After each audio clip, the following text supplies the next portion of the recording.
Hello, my name is Hervey. I'm just a normal guy, but I've traveled many paths on my journey throughout life that didn't always make a whole lot of sense and therefore did not give the best results. But I made it through, and I've decided that it is my responsibility to at least make an attempt to teach all that I can from my past mistakes and the ones from not so long ago. And I hope that this will help others to avoid making the same types of mistakes, and even in some cases rise above the results of your own mistakes, as I am in the process of doing right now for mine. You know, life is meant to be explored. We are supposed to make some mistakes. As long as you can admit your mistakes after making them and see your faults and shortcomings and make a willful decision to learn from them and work on correcting the thinking that caused these occurrences, we grow and benefit from those mistakes. Now, of course, if you're one of those people who are always looking for someone else to blame for your problems, then you waste an opportunity to grow and mature into a better person. When you blame someone else for your problems without reflecting on your own actions that might have contributed, you never correct the thought process that led you to those decisions, so you keep making the same mistakes over and over and over. Obviously, this is not a good way to live out your life. If that is a person's attitude, when can they change? When will they improve? When will they develop better habits? How will they grow? Trucking is such an incredible career to me. You get to see the country, both large and small towns, local historic sites that you would never know existed. I've seen wild turkeys for the first time, hawks catching prey. I've seen goats on the highway, big trucks in the river. But I've also seen the Grand Canyon and other sightings that don't really compare to what you see in an encyclopedia or on TV. Seeing the disaster in person that Hurricane Katrina left behind was another eye-opener. It was far more devastating than television was able to convey. There is an awakening of the mind which makes a person realize that you are limiting yourself until you force yourself to explore beyond your familiar surroundings. You realize that there's infinitely more to see than you can imagine, and for that which you can imagine, there is still more to see. But the most important view trucking gives us the opportunity to see is a close-up view of ourselves. We have all the time we need to really take a close-up and personal look at who we are, if we choose to do so. One of the things that I began doing when I got in the truck was to reflect back on the many experiences from my life. There were some positive experiences that I believe happened in part because of good decisions that I made.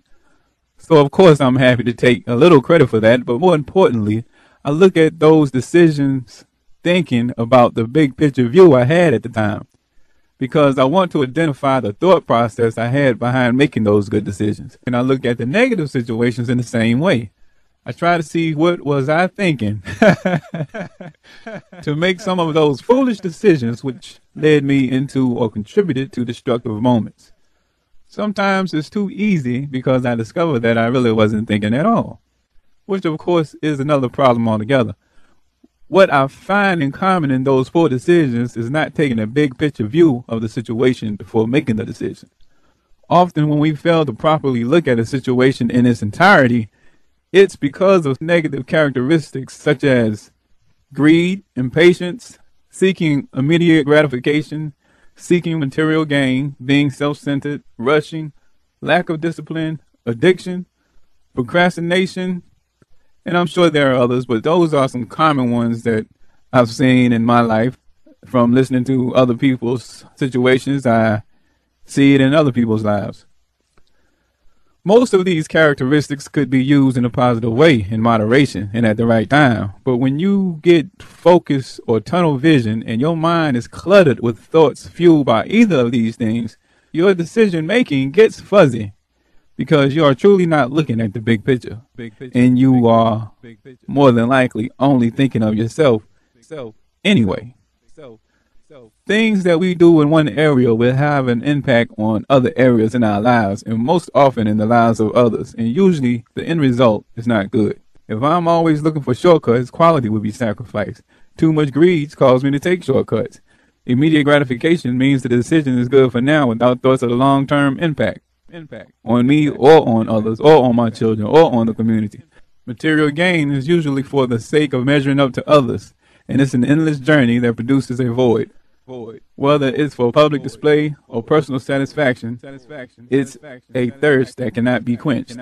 Selfishness says that you're more important than everyone else and everything that is around you. It works against building relationships, both personal and business. And relationships is the cornerstone of prosperity and happiness. So where does that leave you? Rushing can lead to compromise of quality and taking shortcuts. Impatience leads to overreacting and experimenting with shortcuts. Procrastination will cause you to put off things until they are or cause an emergency.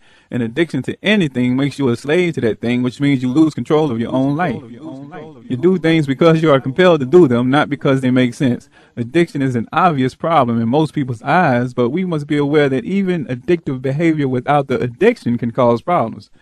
Relationships, sex, food, drugs, and even driving can all produce an addictive behavior. There's a fine line between addictive behavior and being an addict.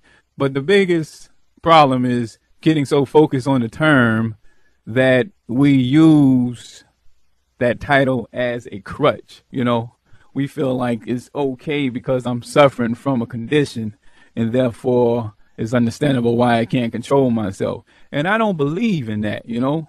When you develop the right mindset for the foundation of your thought process, you realize a lot of these conditions that they assign titles to and prescribe medication for is mostly centered around mind over matter. It's self-control. It's about discipline.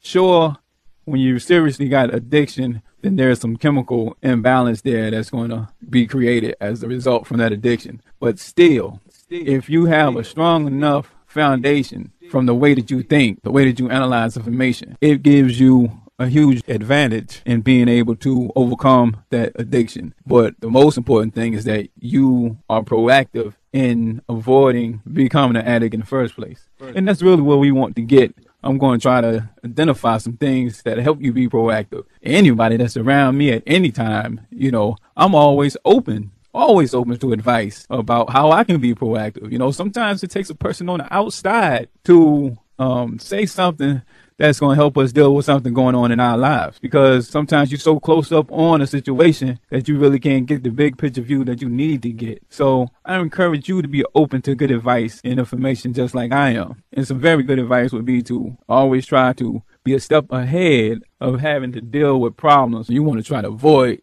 you know, getting caught up in these situations from the beginning. And you see, identifying these issues about yourself and seeing the negative impact allows you to address the problem and work on correcting it. This way we become a better person with better thinking, making better decisions for a better life. And that, my friends, is personal growth. Pretty soon you get off those gravel back roads and your journey through life has less curves, less bumps, less potholes. Your average speed is a little faster because there are less caution flags. Next thing you know, you're on the open highway cruising and choosing lanes to the left, passing by those who still don't get it. Now, you notice I said less bumps and potholes. Don't be fooled into thinking that rough spots on the road will ever completely disappear. And don't forget that we're only human. And since we are only human, that we can always read the road map wrong and end up taking a route that we wish we hadn't. Remember, these challenges along the way allows us the opportunity to grow. I said allow because it doesn't force us to grow. If we admit to reading the map wrong or choosing the wrong route, we grow. If we say the map is wrong, we don't grow. We just keep choosing the wrong route. Part of why so many people are disappointed and depressed in life is because they think that life is supposed to be perfect.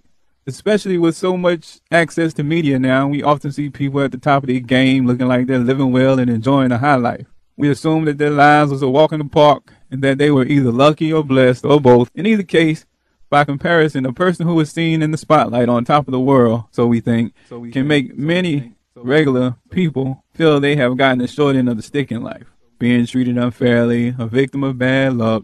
There's two serious problems with having that mindset. One is this is not a positive attitude that will help to face your obstacles in life. And two, the reality is often those we see in the spotlight has worked harder than anyone else to get there and making many mistakes and sacrifices along the way, hopefully learning many lessons in the process. Once reaching the point in which we see them enjoying the spotlight where we believe life is easier for them, actually making good decisions becomes even harder. Temptations are high, and so are many of the people around you in many cases. And you are a target for people who are overcome by their own negative characteristics. And so your decisions are even more important. Those who reach the spotlight status without going through the mistakes and growth processes are more likely to have a short run in positive territory under the spotlight. And those who did not are not given tenure from the problems either. So you see, our thoughts of those people are just an illusion in our own minds. They are no more special, no more lucky, and are not living as easy as we all think. That is all the hype that is built around them, and that's just the general attitude of how people in society view those who are celebrities. And it's part of the problem why people are in such an uproar and disappointed when negative issues come to light from those celebrities.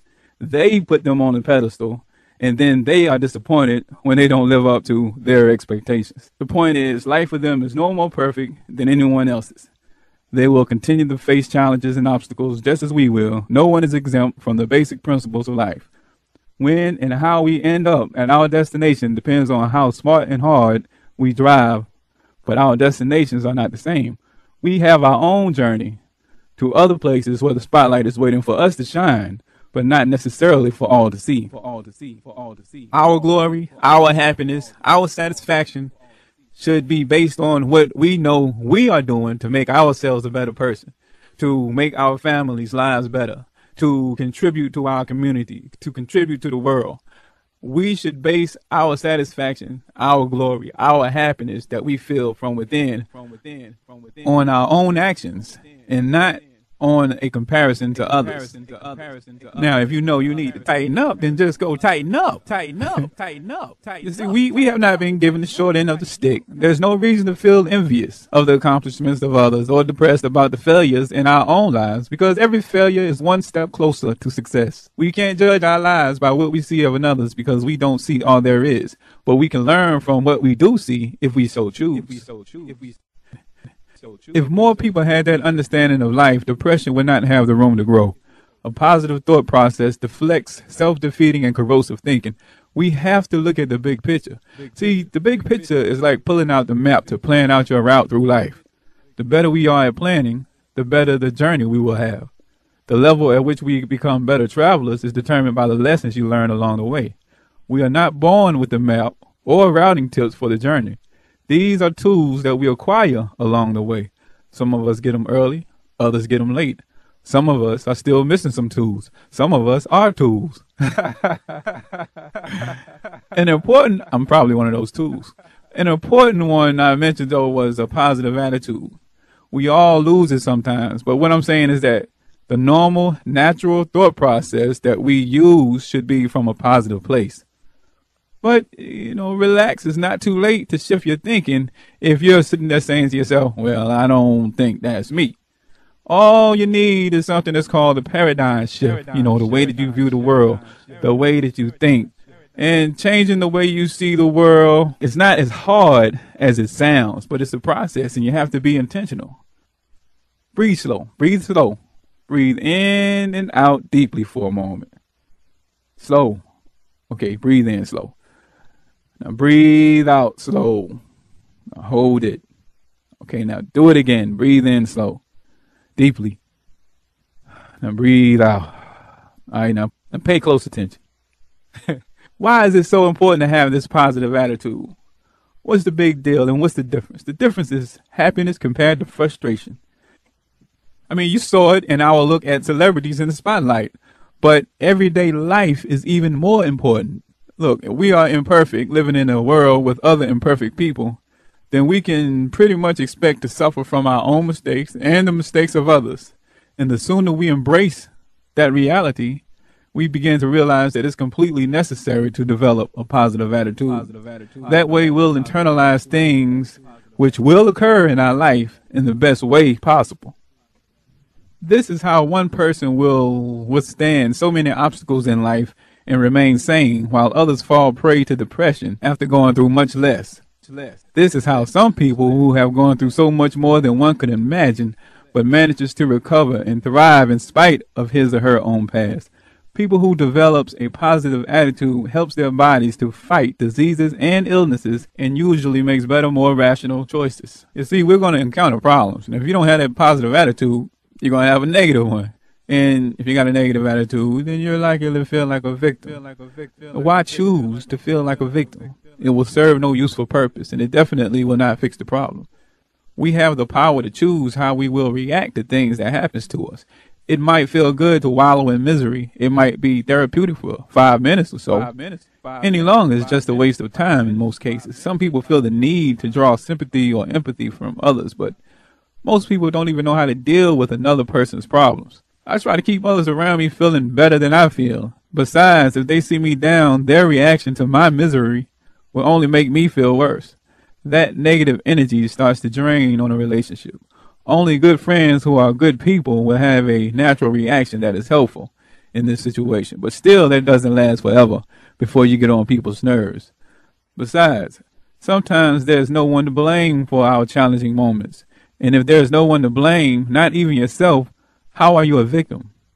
You see, you're wasting your time. There's not even anyone to make feel guilty for what you're going through, which would also serve no purpose for moving forward. But I'm sure you know just as well as I do people who are like that. Truth of the matter is, if you're searching for someone to blame and there is no one to blame, you have just created another void, a black hole, a slick spot on your path in your journey to reaching your goals.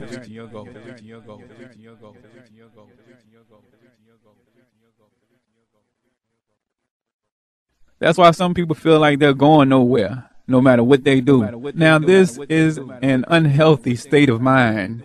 Your subconscious is limited with self-defeat, which shows in poor choices, depression, foggy thinking, being counterproductive, and even being counterproductive in relationships, and even choosing the wrong people to have relationships with.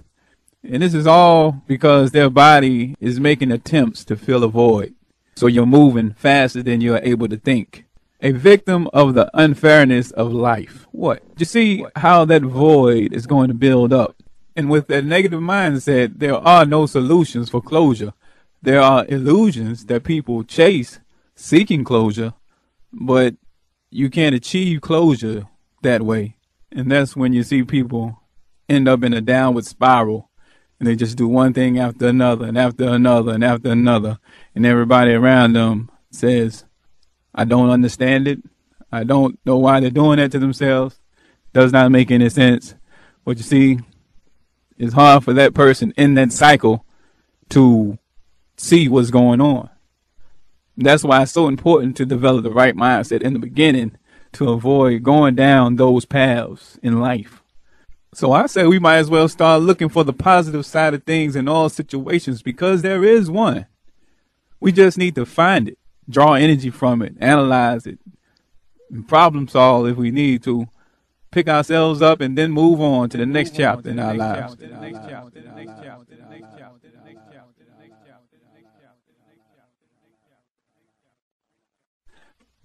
I remember when I first started driving, well, about a year after I started driving, I was the owner-operator. I bought an old Freightliner truck with a little bitty sleeper. It was a 48-inch, and it was a flat top. I didn't have the truck but a few months when I was traveling south on I-77 coming up on the toll plaza. After carefully evaluating the lanes, I determined that the far right lane, which was the only lane set up for wide loads, was the one that would be open first. And so then I could jump right back out there on the highway and keep trucking. Losing the least amount of time. Problem was, after paying the collector my toll, my truck didn't feel like trucking. The transmission locked up right there at the toll plaza. The toll collector got mad at me, asking me why did I break down in the wide load lane. I said, sir, if it was up to me, I would not have broken down here in West Virginia in your wide load lane. I would have waited and broke down at the house. I was laughing, but he wasn't. Long story short, they called the tow truck. 2 hours later, my truck was in the air, and I was in the cab with the tow truck driver on the way to the shop. I had been on the phone checking the prices, getting advice the whole time I was waiting for him to arrive, so I figured I needed a transmission, which would cost about $6,000. And since it would out, it would only make sense to go ahead and change the clutch and the pressure plate, which came up to about a little over $7,000. I had already did my morning, so I spent my time in the cab asking about West Virginia and laughing and joking about nothing in particular. The tow truck driver was also the mechanic, and he had said that he would have to order the transmission. And in all, it would take about a week to get the truck back on the road if, of course, nothing went wrong in the process. I can't remember what I said, but I remember not being surprised because, like I said, I had already checked on all of this stuff as far as how much the cost would be. Anyway, as usual, I was talking, laughing, joking. The driver said, "Look, I ain't trying to be funny or anything, but do you have any idea how much this is going to cost you?" I said, "Yeah, about $8,000 probably after the tow bill." He said, "Yeah, that's about right. I didn't think you knew because you're over there laughing and joking just like nothing has happened." I said, "Well, the way I look at it, I could have been broke down in the middle of nowhere, causing the tow bill to be much more. That's one reason to smile, but that's a simple reason. Another reason is being depressed about it wouldn't change a thing about what needs to be done to get back on the road, and it would only make the entire episode worse, dreading how much it's going to cost. The job has got to be done, and that's the common sense reason. The third and best reason has to do with I try to practice whenever I'm mindful to do so, especially in situations like this. I try to see the glass half full instead of half empty. That helps me to keep a positive attitude." He said, "Okay, well, what's so positive about spending $8,000? I said, "Well, this is a used truck. Whenever you buy something used, you do so with the understanding that it's possible for something to fall apart, break, or go wrong. This truck has almost 2 million miles on it. I don't know if the transmission has ever been replaced, but I do know that transmissions and clutches are wear and tear items and that they're supposed to go bad eventually. What I also know is that once you do this job, that the transmission and clutch is something that I will not have to worry about for the rest of the time that I have this truck. Not only will I not have to worry or wonder when this will happen, I have complete comfort in having a reasonable assumption of how long I have before expecting to have trouble with it again. That is, if you're a good mechanic." I laugh, but he didn't. Anyway, I should not have to worry about the transmission or clutch, is what I told him, once this job is done. And so he said, "I guess you're right. That is another way of looking at it." Now, what I see so often, I think this positive talk did something to put comfort in the mind of the tow truck driver, who was also the mechanic, and what he thought of me. And the reason I say this is because he ended up offering me a seat at his dinner table with his family and let me stay there in West Virginia until the part came and the truck was fixed. Almost a week later, I was on the road again. Now, going home until the truck was fixed and then coming back would have costed me hundreds of dollars more. You see, you build other people up around you when they see you handle problems in a positive way, and it often can help you in dealing with your own problems. Now, sometimes their response is an actual attempt to help, and sometimes it's just a natural reaction to your positive attitude, and they're not even aware that they're helping you at the time. You'll find people trying to make calls or give suggestions or provide contacts. If, however, you are painful to be around, then they're just going to be trying to get away from around you. And can you see how much of a difference it makes to look at our challenges in a positive way? What if we could choose to see the glass half full in life no matter what? Well, actually, we can. Because where there is a glass half empty, there is always a glass half full. So now that we got that whole positive attitude thing out of the way, we should be able to have a clearer mind and sight for seeing the situations we find ourselves in from a big picture view.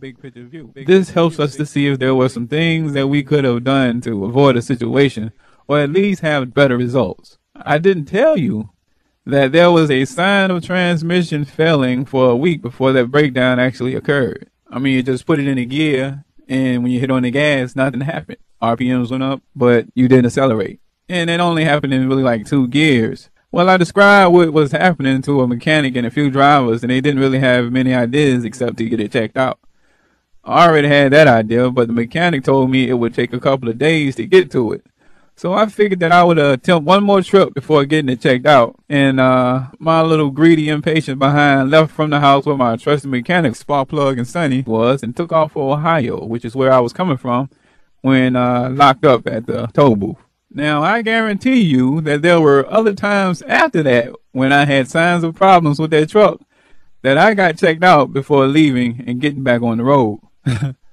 Had I been depressed and feeling like the forces of evil was responsible for my transmission locking up, though, I probably would have never took time to identify my own role in being out in West Virginia with that bad transmission. I would have just thought there was nothing I could do and that life was unfair and I was a victim of bad luck. Hey, a positive attitude doesn't mean you don't make mistakes, but it does mean that you can see the big picture and learn from those mistakes.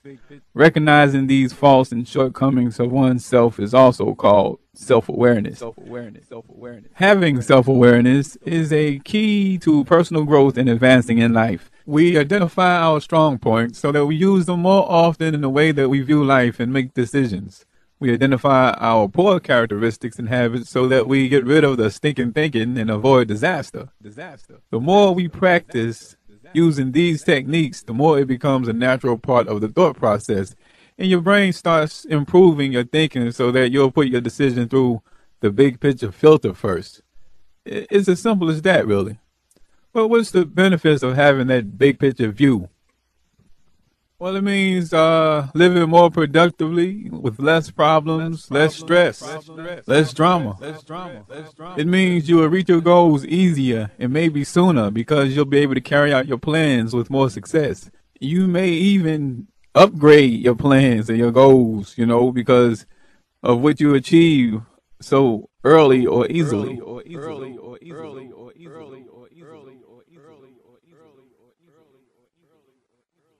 If you said what plans and what goals, then you have homework to do. Put your thoughts on paper. Tonight you write. Brainstorm about your goals for your life. There's more to life than working every day for a check until retirement, then just shrivel up and die. Set your goals, develop a plan, and then you'll have time to find what your purpose is. But we'll talk about purpose for a purpose on another CD. Purpose for a purpose. Deeper meaning, better life, fulfillment. Where do you see yourself in 1 year, in 3 years, in 5 years, or 10? What is your big picture for retirement? All of us should have goals to work toward and a game plan to reach them. Life without goals is like driving around the block over and over and over again. You're moving, but you're not going anywhere. You need a destination for your life. Your goals is your destination. You should have small goals, like a year out, 5 years out, and long-term, bigger picture goals, like where you plan on being, what you plan on doing in your retirement years. You need plans to reach those goals. Having plans is how you map out getting to your destination. How are you going to know which intersection to keep straight at if you never determine the route to take to reach your destination? You can have a destination, but it's no good if you haven't gotten a clue about the directions to get there. What are your plans? You see, even if you have no goals, you have a plan by which you operate, whether you make the plan or not. If you don't make your own plans, life gives you a plan. It's a default plan that is unorganized and thrown together based on your past experiences and the information you've been exposed to. Problem is, the default plan is a plan for failure. If you don't intentionally make your own plans, you can almost certainly plan to fail. Let's say you decide to buy a CB. Well, what is your goals? Buying the CB is what you want to do, but what is your goal? Do you want a CB just because you feel a truck is supposed to have one? Do you want it to listen or to talk? Do you want to talk or to be heard? Do you want to be heard by many or heard by all? Do you want to beg for a break 1-9 or walk the dog, standing tall? Will it be used as a tool or as entertainment? Do you want to annoy other drivers with fancy toys or start fights in the night with the Rambo boys?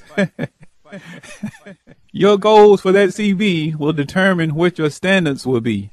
The brand, model, antenna, length of coaxial, the settings, so on and so forth. If you have no clue about CBs, so the first part of your plan is to gather information from drivers who are accomplishing your goals already, or a trusted CB shop repair person. You are going to find out what antennas you need, the type of CB you need for what you want to accomplish, and so on. He is probably going to tell you that the default setting on the radio will not deliver its best performance. It needs to be peaked and tuned for optimum results. Now, instead of going about choosing a CB that way, you could just flip a coin on which equipment to get, but you probably will not accomplish accomplish your goals because it is the default for not intentionally following a process. The same principles apply with anything you want to do in life. If you don't follow a plan, plan to fail. To develop plans to reach your goals, you have to take into account your current reality. Sometimes changes need to be made for the plans to work. Sometimes that plan has to be changed to fit your reality.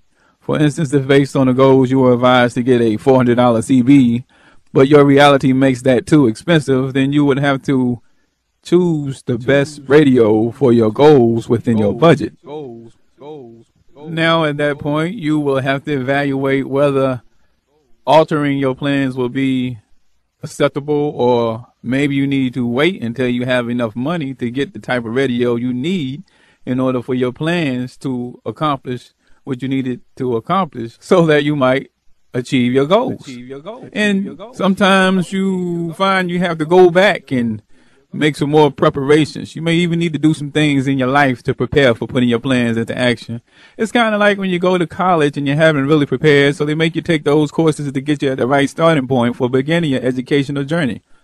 You may need to do the same thing to get on track with the plans needed to reach your goals in life.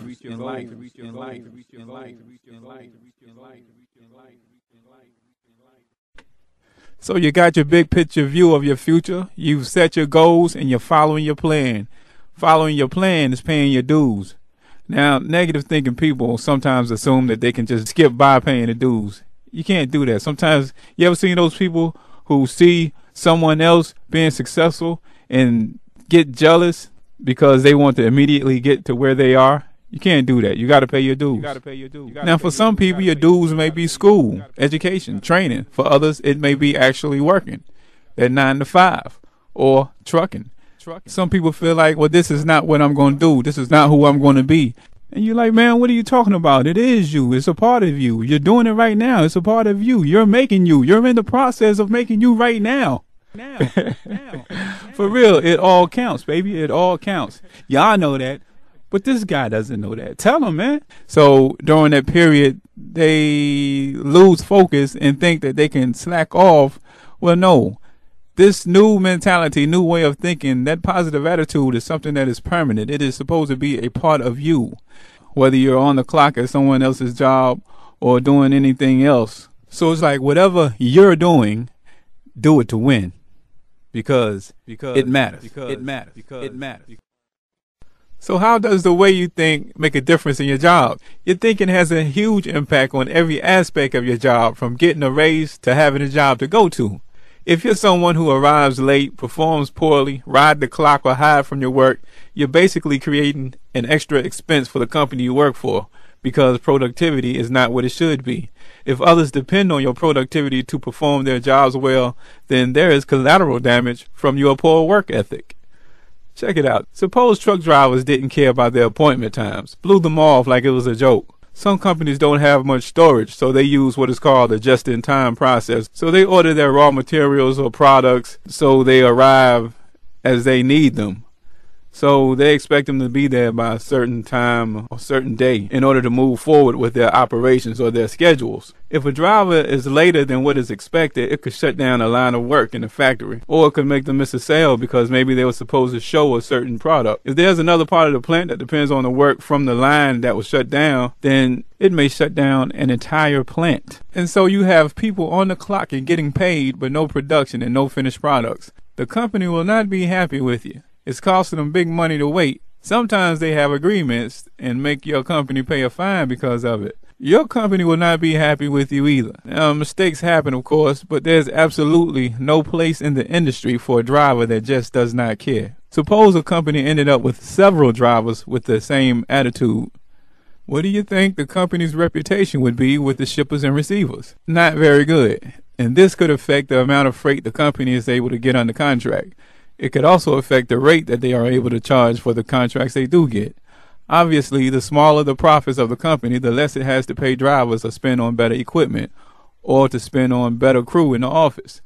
This company could easily end up out of business with a team of drivers who just does not care. At the end of the day, those silly drivers would have ended their own jobs, and by the way, there is a record of their poor performance.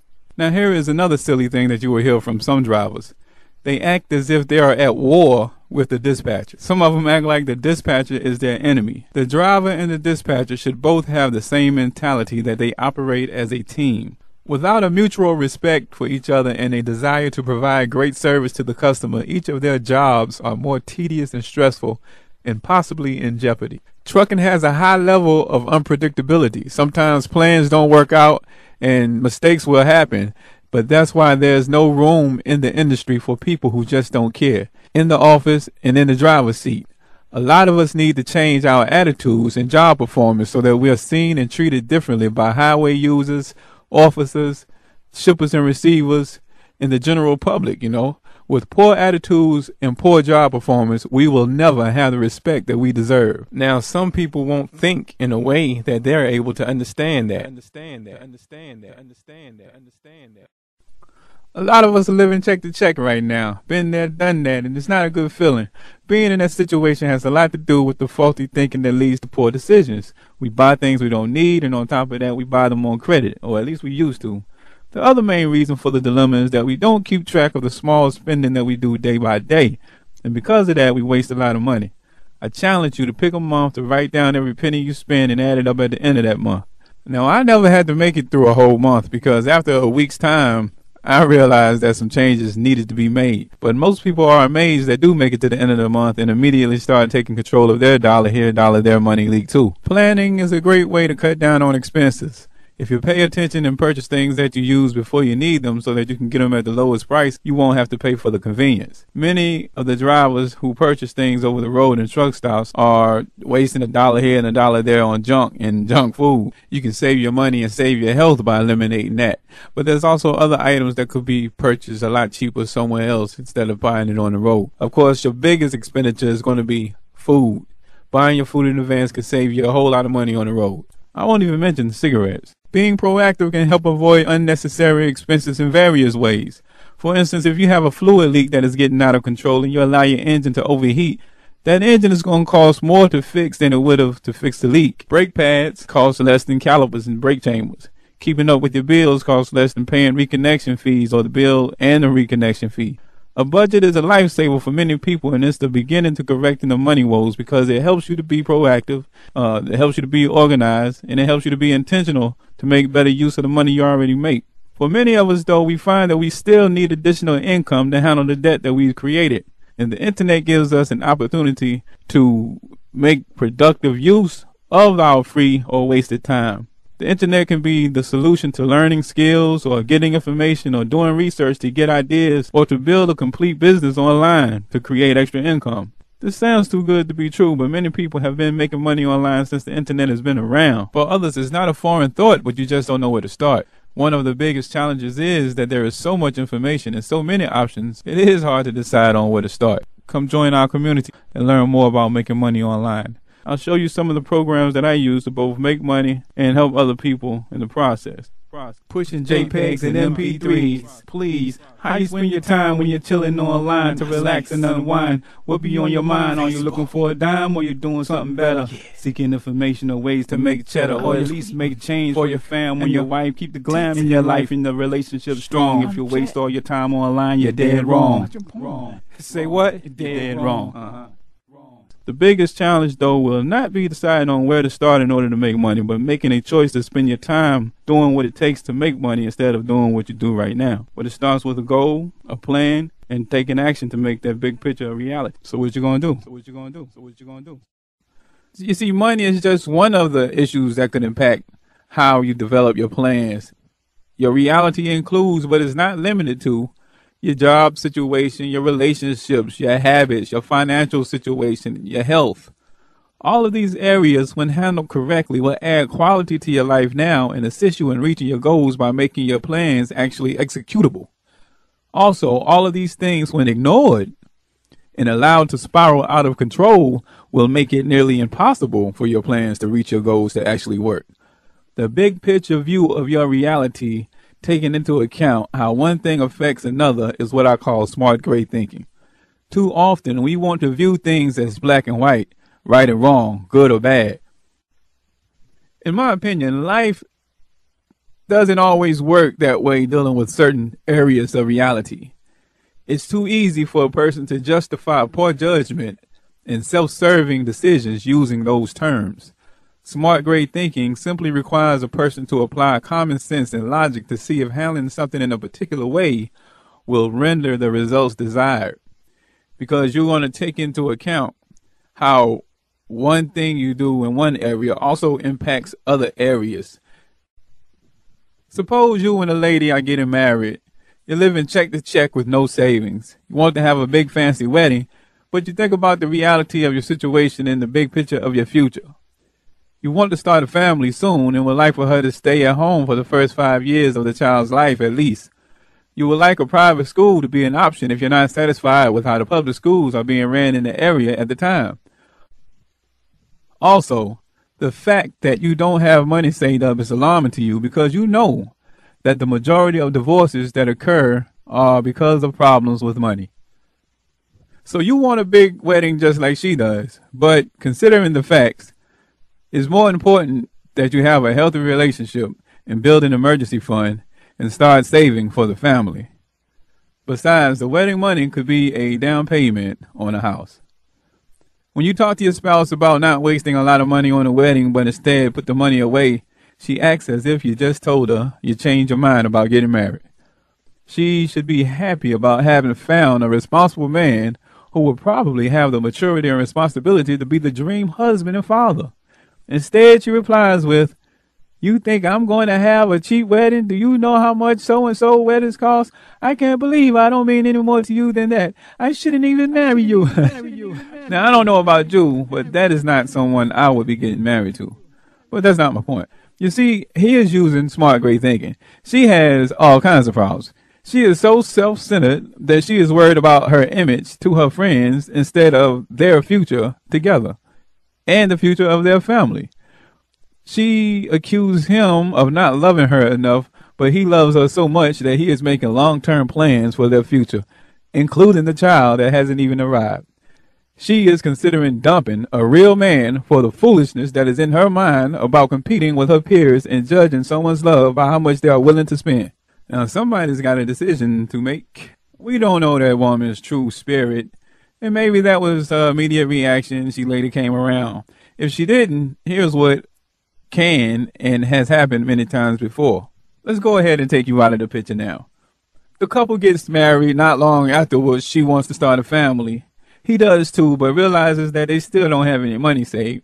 He will be finished some classes in about 3 months, and so will she, and both will bring in a little more money. They could go ahead and save up a little money just by putting off baby making for about a year. But she's not trying to hear it because it's all about her needs, and her wishes. And wouldn't you know it, one of her girlfriends is pregnant, and all the other ones already has kids. So he gives in to her wishes, and she gets pregnant. He's working all day and night to make money for the expenses, and she never gets a chance to work before the baby comes. A year later, she is complaining of how he's never there because he's working all the time. Of course he's working all the time. They're still check to check because the marriage was started off in financial crisis. She says that she's tired of being a wife to someone she never spends time with, and after 6 months of hard work and providing for the family, she is telling him she's thinking about divorcing him. He can't believe it. After all he's done to try to be a good husband and a good father in spite of the challenges, and she's talking of divorce. Now, this talk of divorce, after all the sacrifice and the hard work and wanting to be at home more than anything, he can't help but become withdrawn.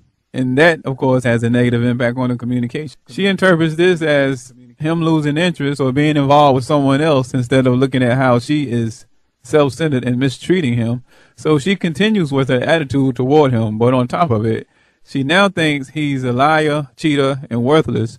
So either she also becomes withdrawn or stressed. She then begins cheating or using drugs or drinking, which takes up even more of the insufficient funds that he's out all day trying to earn.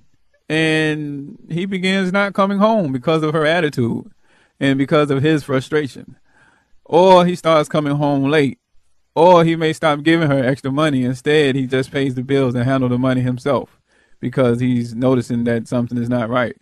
Of course, this changes each one of their actions toward each other, and it's a flag to each other of the other one doing something they have no business. Each one is suspicious of the other, which creates ongoing problems in the relationships. And as you see, the issues just goes on and on and on. How it ends, what, drama, divorce, or worse, possibly. But you see, the big picture includes your relationships.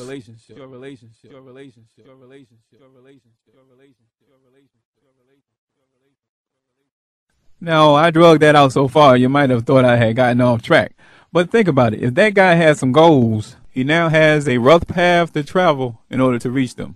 And it seems that she might have had some goals, and hers was probably more in line with starting a family as soon as possible with no plans.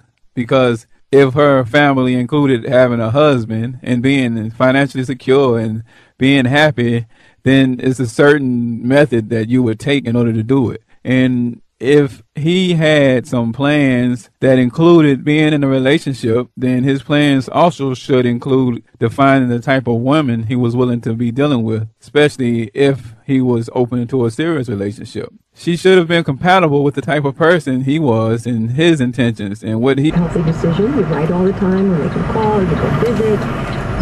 You're not abandoning him.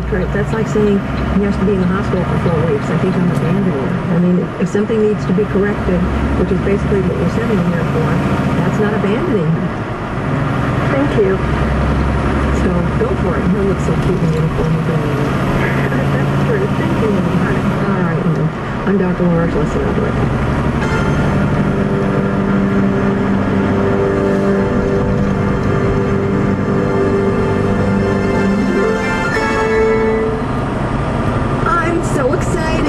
My Australian Cypress Bellwood Hardwood Floors from Lumber Liquidators have arrived. I just love these floors.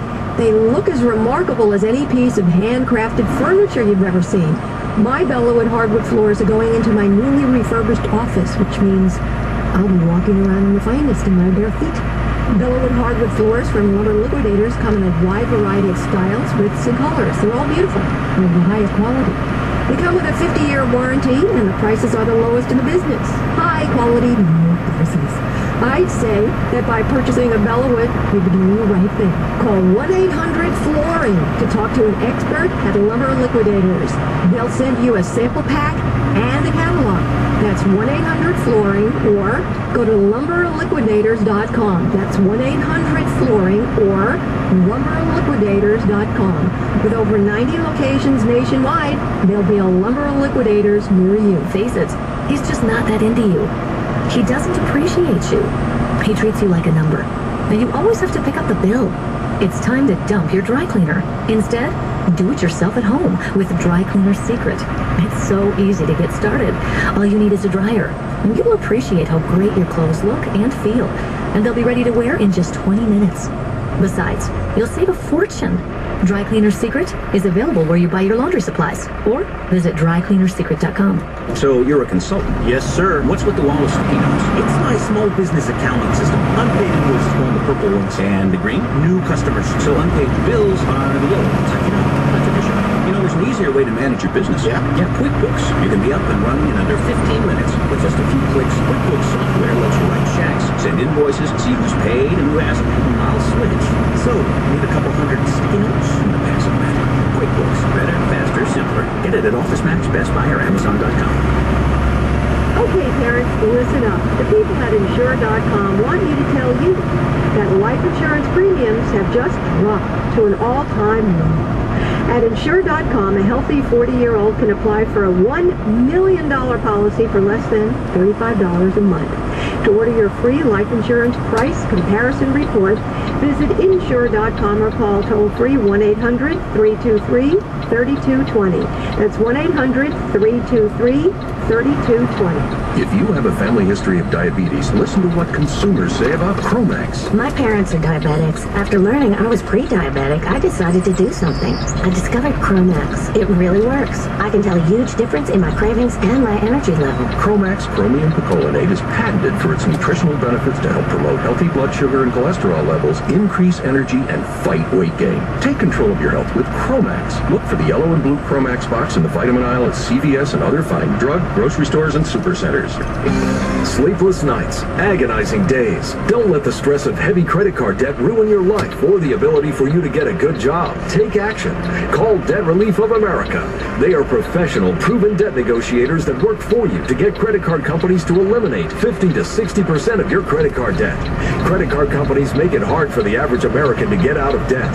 High interest rates and late fees keep you in a never-ending cycle of debt prison.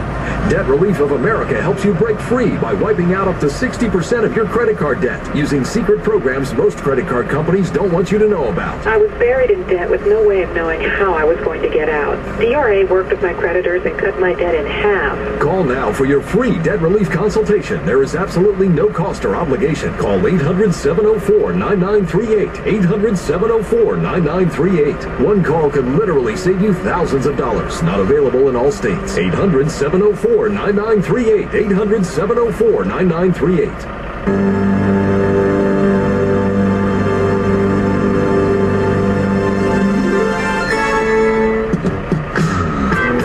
My new book, The Proper Care and Feeding of Marriage, is available now at bookstores everywhere or online at Amazon.com or BarnesandNoble.com. Schlesinger.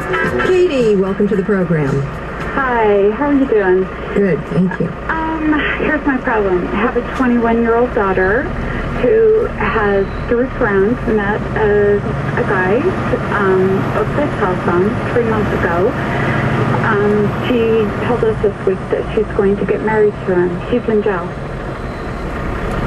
So, but you knew before this that your daughter had problems. My daughter's had problems since she was 14. This is yet another eyelash. So, I guess what my question is... By the way, what's he in jail for? Drugs. Not that it matters to her. Yeah. Well, the only thing you can do, the only thing that you can do is tell her that neither she nor he will be welcome in your house as long as she's with him. Okay. The only limits you can put on is your sphere of the world. Okay. And the next part is he doesn't get out till next year. Mm-hmm. So she's planning on marrying him at the jail. What difference does any of that make? You're not going to be there. You're not going to support it. You're not going to give her money. Be there. You're right. What difference does it make when or how or where she's doing it? How do I handle my family? What family? You say your daughter's just doing yet another stupid thing. Okay. Okay. Is there any other way to handle it? I don't. That's why I called you. Yeah. Well, I don't know what that means. That's why you called me. You're 43 years old. How else do you tell your family but just by telling them? Okay. Okay. You think there's a magical way to tell them that nobody will raise an eyebrow or be upset or it'll all go away? Oh, absolutely not. It's just, embarrassing. I don't know how to handle not being embarrassed, but... Well, you have to give her the pink slip on her life. Okay. You got to stop trying to repair her, redirect her. Her life is hers. Okay. In spite of the good job you did, her life is now hers. And if you look out in the world, you see a whole lot of people doing everything from immoral, illegal, and stupid things. Right. And they didn't all come from bad homes. Right. She is the oldest of 6 children. Mm-hmm. And it's something very difficult, the example that's being set for the rest of them. No, it is so far out of left field that we can't call it an example. Okay. And you have to sit with the rest of your children and say, 1 out of 6. Right. If any of you thinks this is reasonable, understand that the only time women marry men they don't know, especially ones in jail, well, if they're high-profile cases, then the girl gets to be in the spotlight. She gets to feel important and compassionate in this very superficial way. She imagines that her purpose is to change evil to good, and then she's a real woman. She feels that I'm just winging this, that she's now safe from any intimacy whatsoever because this is all on another level. When he gets out of jail and it gets real, it's going to get ugly. But you really have to tell her, you're on your own. Don't come to me with this. I don't want to hear it. I don't want to know about it. We're not involved in it. Your family is out of it. Okay. You have to stop feeling and thinking that you have to hold on to the back of her cart. Right. And let her take you wherever she wants. Well, so what, Katie? You talk about role modeling? You're the same person. Your kids are watching you for a role model in how you handle people out of control. Okay.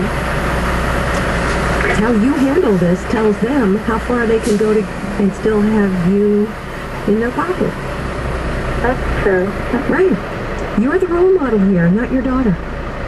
Okay. You have to sit with them and say, this is a cheap way to try to attain a sense of importance in womanhood. And it won't work.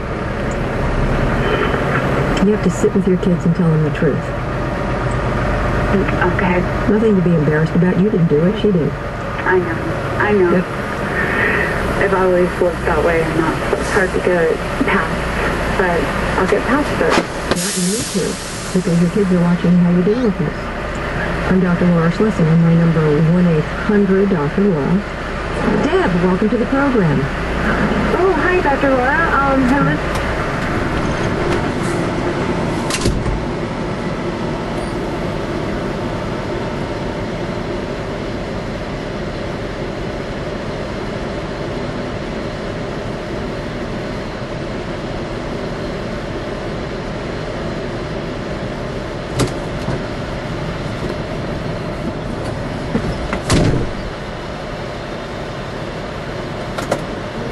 Problems? Yes, he told me it was. Yeah, what's your medical problem? It was botched up surgery, which has required 6 more surgeries. And in fact, I'm going in for... Make their expenses even higher. And now they are killing themselves knowingly, because by now we all know the foods we should eat and the foods that we should not eat. And she is choosing, against his better judgment and probably hers, to continue eating the food that they know will cause health problems down the road. And so this couple does not have money to save for emergencies. They are not putting money away for the future. This couple is one emergency away from poverty, and not poverty that will be easy to work themselves out of. So if the car blows up, if the child gets sick, if the husband hurts himself and can't go to work, if any of these common things happens, they have a serious problem. You see, this must be a default plan, because this can't be somebody's planned course of action. You see where I'm coming from? You see, because if they had goals and they determined the steps necessary to carry out their plans and achieving those goals, doing things in this way would not be part of the plan, because it's counterproductive to achieving their goals. If they had goals, real goals.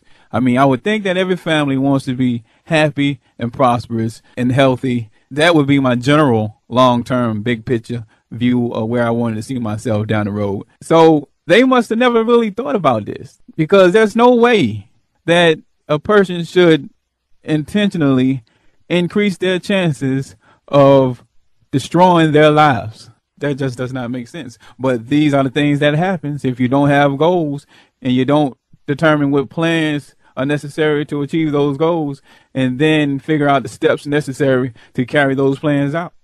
Now let's think about this. Let's look at the country's big picture. Healthcare reform just passed. And you tell me, what good will it be to cover every single person when so many people will continue to engage in the same habits that increases their risk for having diseases, which will be immensely costly to the healthcare system? Oh, y'all don't hear me now. Can you say a continuous increase of expense? We need to change the way that we think, because there are a lot of couples, just like this couple right here that we're talking about.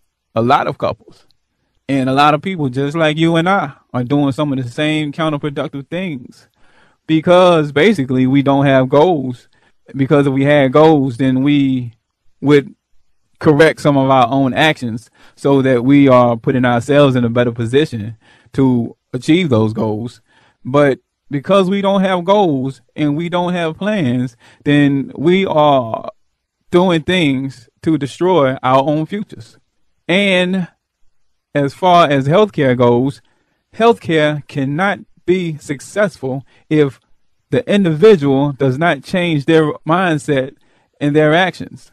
Do you know how many people are sitting around waiting on change, but are not making any changes in their own lives. Listen, here's the big picture. The most common, the most deadly, the most dangerous diseases in our country right now all develop from poor habits and bad choices. Consuming junk for food, not getting exercise, and choosing to smoke. And then we go to the doctor and spend our hard-earned money that could be going into savings or our emergency fund, spend our hard-earned money on medication to deal with the symptoms of problems that we, in most cases, could fix by making better choices and developing better habits.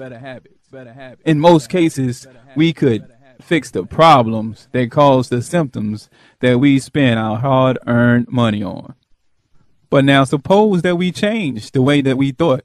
Suppose that we made sure we got proper nutrition and exercise so that our bodies was better prepared to fight illnesses and disease. Suppose that we make sure we expose ourselves to information so that we made better decisions, even small decisions with huge impacts. I mean, we would know that most Americans were deficient in vitamin D. The drug industry is not going to necessarily tell you that because vitamin D addresses too many symptoms that would eliminate the need for medication.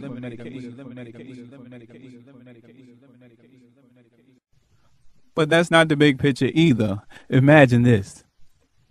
Suppose we raised our children eating healthy and getting exercise so that it's normal to them, so that it is something they won't have to actually plan when they are our age because it will be part of their lifestyle and they could focus their time and attention on other things like academics, arts, sports, or work, all because we smartly and proactively modeled those good habits to them in their youth.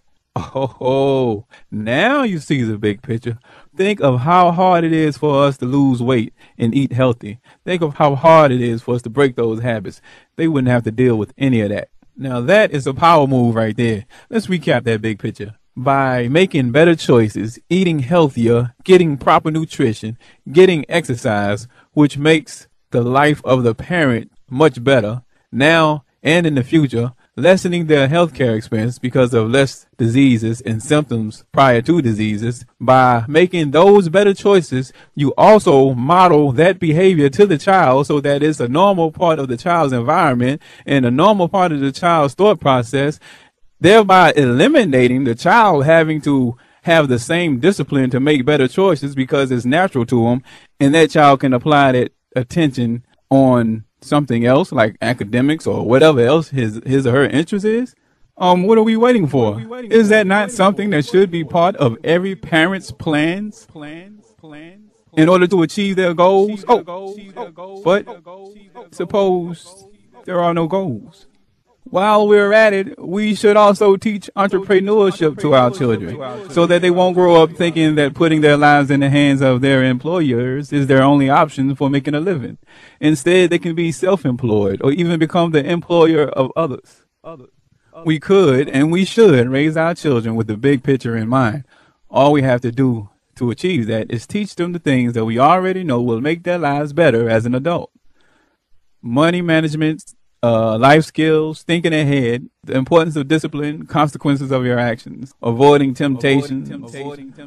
These will prepare a child for the realities of life so that they begin with tools, and armor and a foundation on which to build their plans at an early age to reach their big picture at an early age. That could be the part of every parent's plans. It should be a part of the plans to achieve the big picture. It's a great incentive for the parents to make a commitment to upgrade their own habits. See, by reflecting back on what things could have helped us to make better decisions, we also identify the things that are useful in providing for our children. And by looking at the big picture, we also can even have more focus on those things that's going to be beneficial for the children. So what we do is we teach the child to prepare them for life. Now, whatever training we may need in order to effectively do that, we talked about procrastination. There's no better time for many reasons than right now to get that training. And it might be hard, you know, it might be an inconvenience, it might be a challenge, but it's all good. Listen, life is supposed to have challenges. We will experience obstacles to overcome and mountains to climb. In fact, we need those hard times. Remember that that's how we grow. Otherwise, we would always just be sitting back, chilling, acting a fool without a care in the world. Some of us would probably never grow up. And also remember that we need to model overcoming challenges to our kids. You see, part of what's wrong with our kids and the ones that has grown up now is that they've had it too easy and they never faced challenges and they always got what they wanted and it always came easy or it was given to them. And now anytime they face a challenge, they either give up or they get depressed because it's too hard. Well, the cycle has got to be broken somewhere. We need to do what we need to do. It don't matter a whole lot about whether you feel like it or how convenient it is or how hard or challenging it is. The things that you know that you need to do to get to where you want to be can only be done by you. The White House can't legislate it. The government can't give it to you, and nobody else can make it happen. We have to do the things that we need to do in order to put ourselves on the path that's going to take us to our destination. The big picture, the goals that we have set forth for ourselves. What's your plan? Come on, man. Get positive. Huh? Get your mind right. We got to get our minds right, man. I'm telling you, we got to change the way we think. I'm telling you. You see, if I'm not stepping on your toes, then get this CD to somebody else whose toes I'm stepping on. Because I'm stepping on mine. I'm stepping on at least half of mine. You see, you got to be honest with yourself. You got to be honest. If you got that positive attitude, you're going to be honest, you know, because you know that's what it's going to take in order for you to make the changes that you need to make.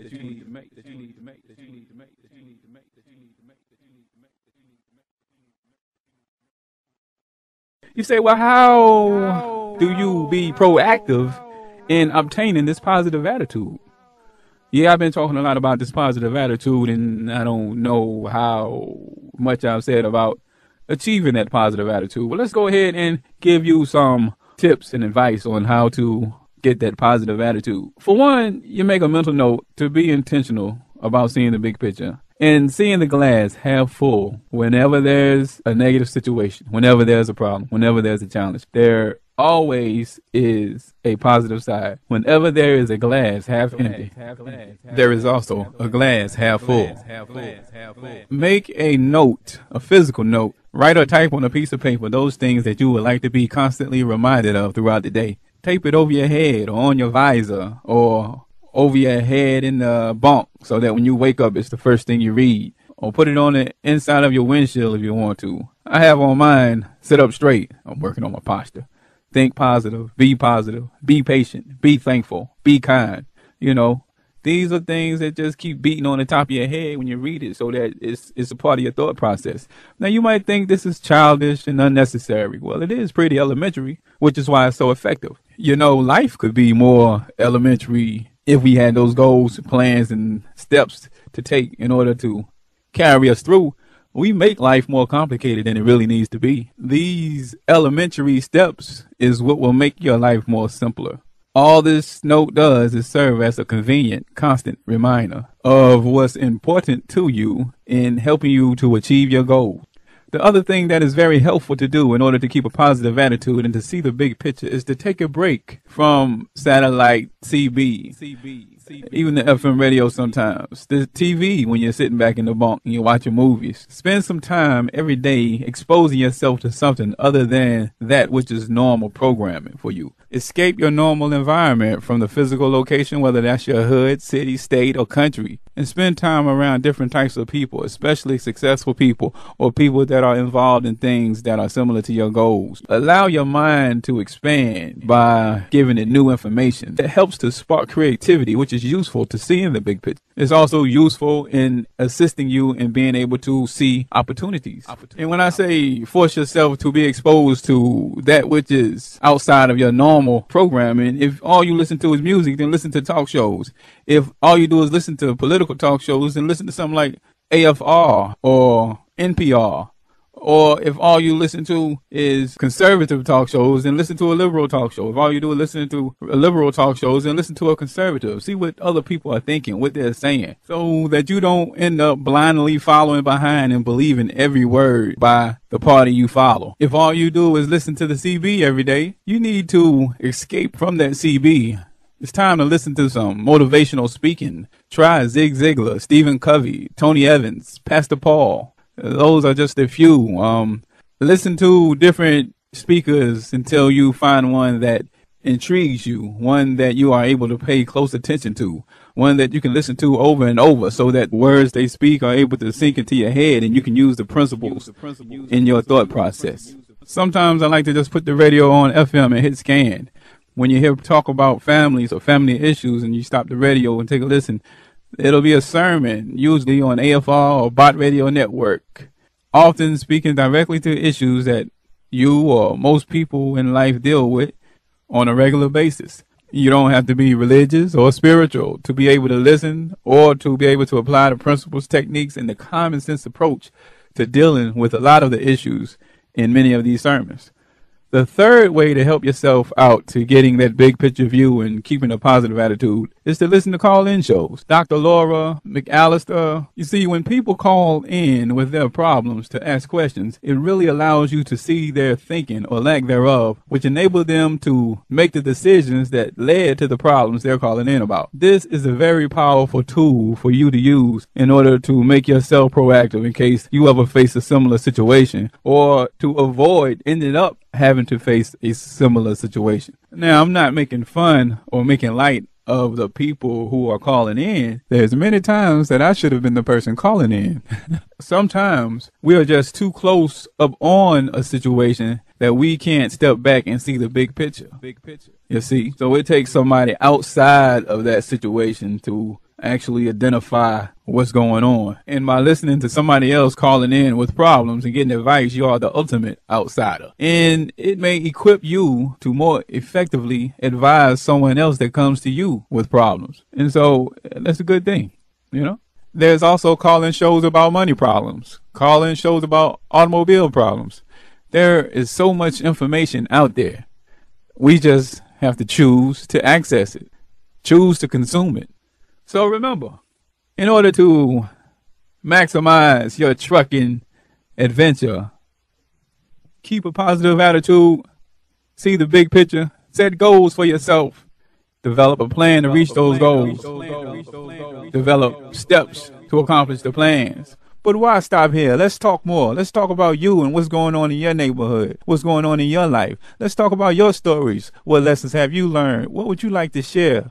What do you have to say about this CD? I know I pissed somebody off. Call in and let us know. Let us consume and dissect information, inspire each other, and enjoy life while we reach our dreams together. Characters allowed. Clowns need not apply unless it is your intentions to open your eyes. I gotta go. I'm out of time on this CD. I'll see you in the spot, baby. TheCityTalks.org. TheCityTalks.org. TheCityTalks.org.